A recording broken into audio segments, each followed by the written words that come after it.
In the meantime, Sasol and Eskom have signed a memorandum of understanding to collaborate on exploration pertaining to liquefied natural gas supply opportunities in the country. This hot on the heels of South Africa's looming gas cliff. Business Day's energy writer Denene Erasmus joins us with more detail. Thank you so much for your time, Denene. Now let's start off with the memorandum of understanding that Sasol and Eskom have reached. What does that entail? What are the pillars of it? And who gets what and who gives what to whom? So the MOU is really, it's very exploratory. Basically what the two companies have said is that they will collaborate on trying to form a better understanding of what the potential demand would be in South Africa for LNG imports.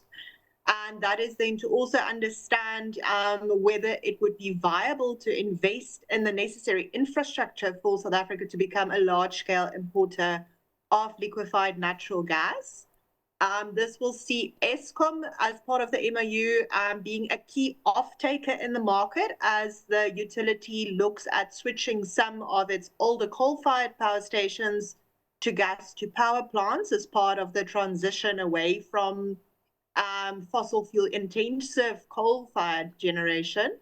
And then it will also give Sasol an opportunity to get alternative gas supply that it can then use to service its existing customers that it's currently servicing via piped gas that it imports from Mozambique. Sasol has LNG operations in Mozambique, right? So that would pertain to importing that into South Africa. And just as they're assessing this demand, would it only just be Sasol there as the player that fulfills that demand, or is there an exploration of other players that could supply this these LNG imports?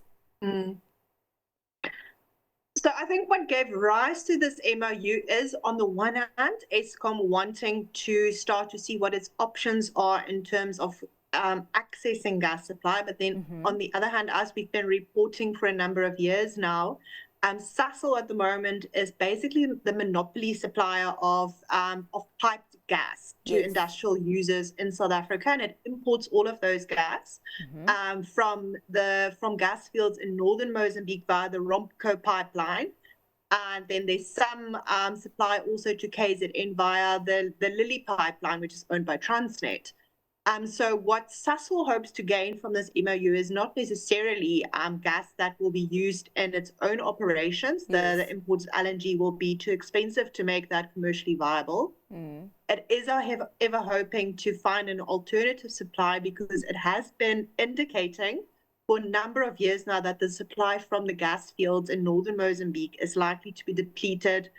It initially said by mid-2026. It's been able to extend that to 2027, and Sasol now hopes it will be able to extend that further to 2028.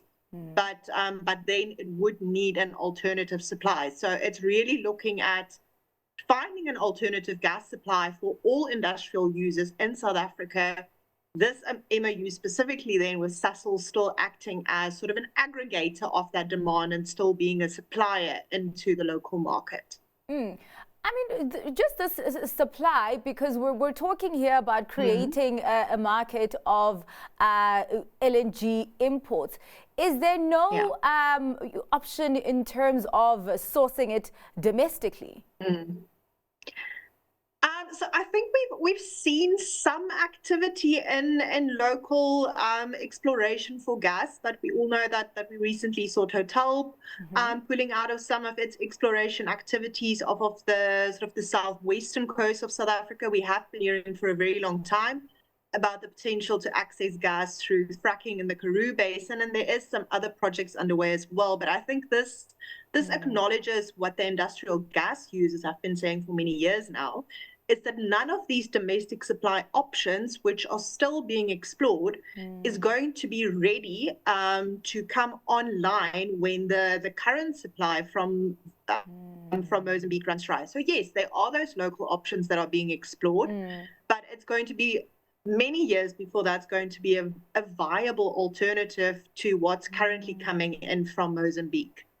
Does this then, not because of this reliability on gas imports, create kind of an unfavorable cost base for Eskom and also the local industrial gas users? Yeah, absolutely. LNG is a global commodity. It's expensive, and it does. Being reliant on imports of LNG does also place the country at currency risk. If we do see massive depreciation of the rand, it would see those gas prices shoot up. So yes, there is definitely that cost risk associated with it. But I think that's also one of the reasons behind this MOU is to get sufficient volume demand so that South Africa can, as a country, then negotiate more favorable import contracts with one of the countries that has been mentioned is Qatar. Yes. So that's also one of the reasons why we are seeing moves in the gas industry to really to aggregate demand on the South African side. And then talk to me about this gas cliff. Yes, so as I mentioned, so that we've been reporting on that for years, and we've known that the supply that Sasol gets from Mozambique is going to run dry, and that is why we've also seen the Industrial Gas Users Association of South Africa, which represents all the large gas users. They have come together to start to form their own gas aggregator company. Okay. And within this grouping, they are supporting a project being backed by Total Energies in Mozambique, and that is to import LNG via the Mutala port in Mozambique. This can be linked with some investment to the existing Romco pipeline. Okay. So the industry definitely is looking at solutions. We saw earlier this year the release of the draft gas master plan for South Africa, which at the time the industry commented unfortunately did not have any viable solutions in it for the short term. So hopefully with what we are seeing now, we're seeing some momentum and with this MOU between Eskom and Sasol, and also from the industrial users themselves, that through all of this, hopefully within the next 9 to 12 months, we will see a decision being made to move forward on a solution that's going to prevent that cutoff in supply by 2027, 2028. All right. Well, thank you so much for your time and for your insights there, Denene. Much appreciated. That was Business Day's energy writer, Denene Erasmus.